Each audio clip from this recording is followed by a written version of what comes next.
Speaking of games that are out for now, I don't know where I'm going with that. This just happened over the break. I tried to like rapidly get my head around what's going on here, but Crucible, that big Amazon game, big. Yeah. Define big. Right. To them. Their big first release. Intended to be their kind of big, first debut multiplayer shooter, which is out, is about to go back into closed beta. Oops.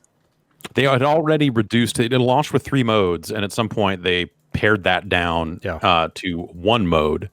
The one people were playing, presumably. I guess, but like, okay, but it had player counts in the low hundreds or something. That was as our resident Crucible expert. I played the tutorial.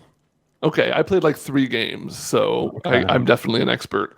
That was the weird thing about that game is there were so many modes and they were all different but like really similar, so it was impossible to kind of figure out which was the one to queue for, like which one would have the most people in it, because they weren't like different enough to be interesting. That game was a mess. The game was a hot mess. I played the tutorial and then said, I'll come back to this later and check it out, and then just all memory of it just evaporated out of my brain. It was like, oh, what? A time ago? What? It was just all of it was gone, and never made it back to it. So I installed it because I saw you guys talking about it. I was like, oh, they're into Valorant. Maybe they'll stick to this too, and this will be a game I can play with people. And then I saw which way it was going with people, and I just deleted it without even launching it. Like thinking back to it, what did you think of the matches that you got into, Ben? Because I like playing the tutorial. Like I felt like all of the feel in that game was wrong. It was like everything bad. about it was playing weirdly it floaty. Yeah. The shooting wasn't responsive. It was like impossible to tell what was going on. It's an ability based thing, and it definitely had that thing of like, when you play like an Overwatch-like game for the first time, you're going to be overwhelmed with all the different abilities flying at you. You're like, oh, I don't know what's happening. And there's kind of a fun to figuring out those things. But I felt with that game, there was just like a lack of visual. There was no. It was impossible to tell what was going on. Like I would just be dead all of a sudden and like not even be hit by anything. I don't know. It was not good. It was just mostly like a 3-on-3 or like what? That was one of the modes. Another mode was teams of 2, but then you could team up with, if somebody else's partner died, you could team up with them, but then you could also betray them. And I'm like, why would I ever play this mode? Because presumably I'm playing with friends, right? And why would I like ditch my friends in my party to team up with somebody? I don't know. It was gross. This is a weird change. It doesn't sound like that much is changing. It's just like they're taking off sale and anyone who bought it gets to keep playing it. That seems to be the case. Lucky them. There is a free-to-play version of it on Steam right now. Okay.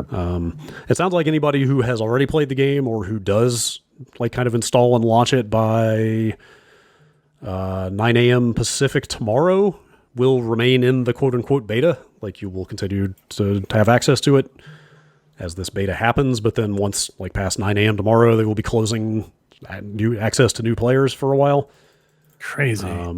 It sounds like it's a way for them to kind of more directly gather feedback from people. They talk about, we're setting up a community council made up of beta participants of all playstyles from casual to highly competitive, who we'll be working especially closely with. So it sounds like maybe this is just a way to competitive. Maybe this is just a way to focus feedback from a smaller group of more committed players.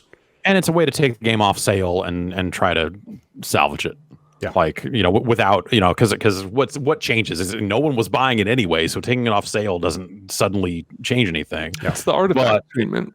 Yeah. It does let them kind of try to pull it back and be like, hey, at least we're not taking money for this thing right now anymore. We don't want to rope new people into this mess. I think this is partially a face saving maneuver. Maybe. Yeah. I don't know what they thought that game was going to be. Maybe they just.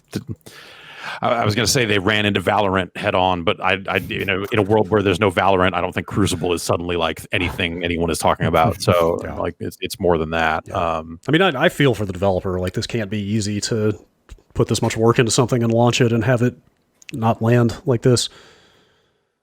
Yeah. So Good on them. I guess it was free to play, so taking off sales is maybe the wrong term. Well, they were charge selling for, packages. Yeah, they charge for packs from $14.99 to $49.99.